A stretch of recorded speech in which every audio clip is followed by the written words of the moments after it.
August 38 BC. A plain in central Greece. Two armies face each other across the dust.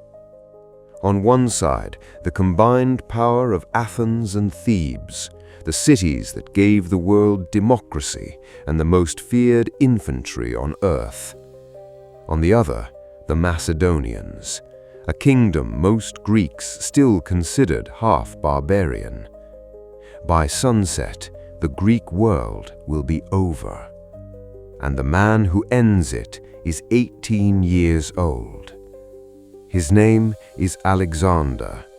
The world will eventually call him great, but on this morning he is just a prince, holding the left flank of his father's army, waiting for the signal. This is the story of how he won his first battle, and why every empire that came after, Rome, Britain, America, Silicon Valley, owes its tactical playbook to what happened in the next 4 hours. Alexander was born in 356 BC in Pella, the capital of Macedon.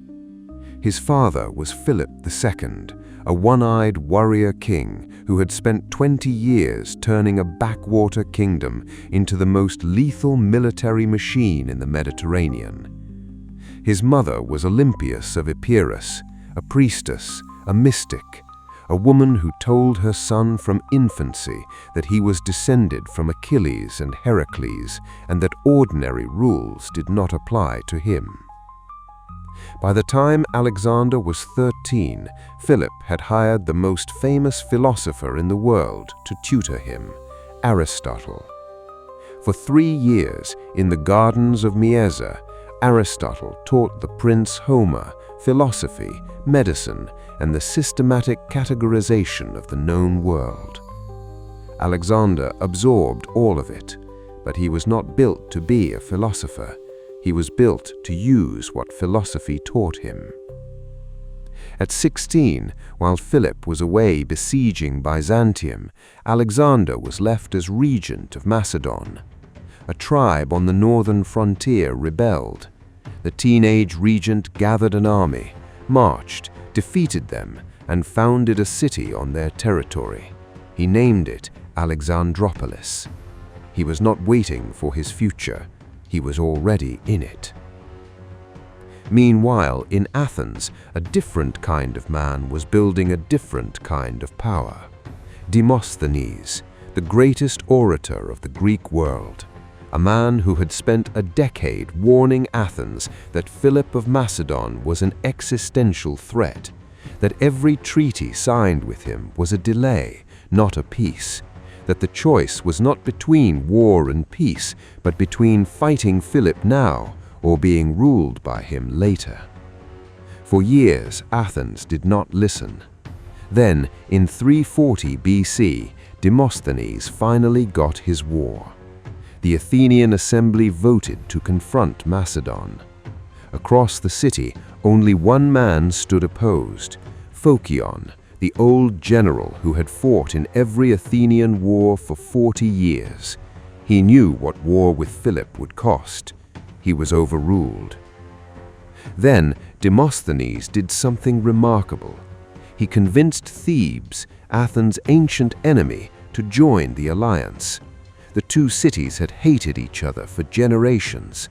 Demosthenes made them allies in a single diplomatic mission. The Greek world was ready to fight. Philip was ready to finish them. By summer 338 BC, the armies converged on a small plain in Boeotia near a town called Chaeronea. Roughly 35,000 Greeks, Athenian citizen militia, Theban hoplites, allied contingents, against 32,000 Macedonians. The numbers were close. The technology was not. For 3 centuries, Greek warfare had been built around the hoplite, a citizen soldier in bronze armor, holding a round shield and an 8-foot spear. Phalanx against phalanx. The side that pushed harder won. Philip had broken that system. His infantry carried the sarissa, an 18-foot pike, twice as long as anything the Greeks fielded. When a Macedonian phalanx lowered its weapons, the first 5 rows of pikes extended past the front rank. The enemy could not reach the Macedonians. The Macedonians could reach them.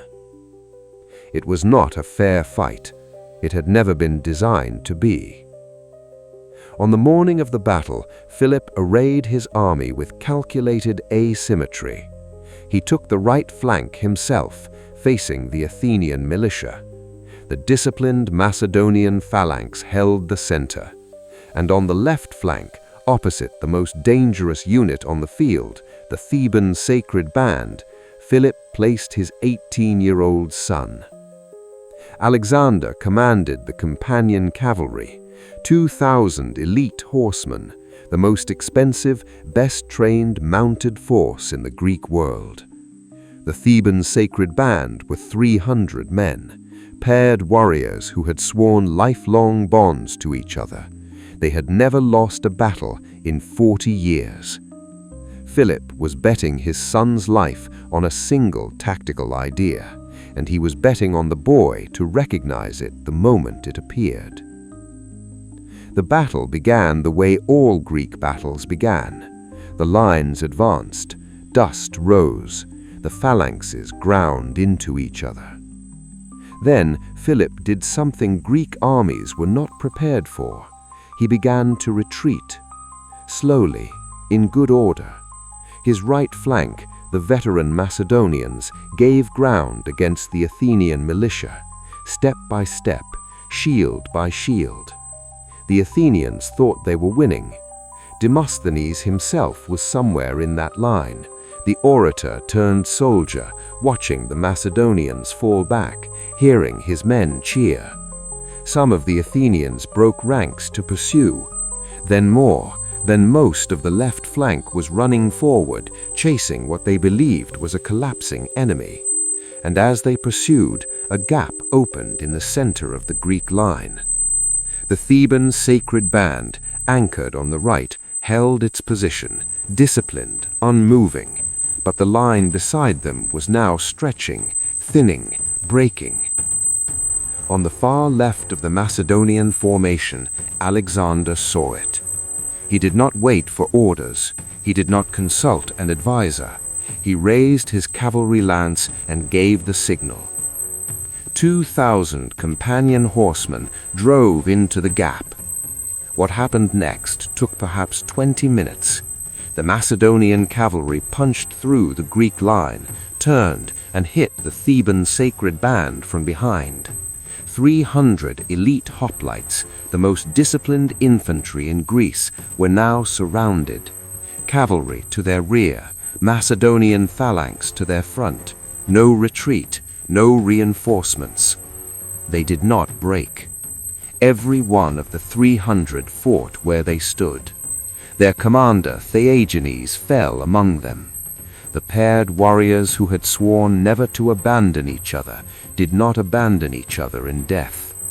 They were buried where they fell, in 7 rows of 38 bodies. 2 centuries later, the Thebans raised a stone lion over their grave. It still stands today. By late afternoon, the battle was over.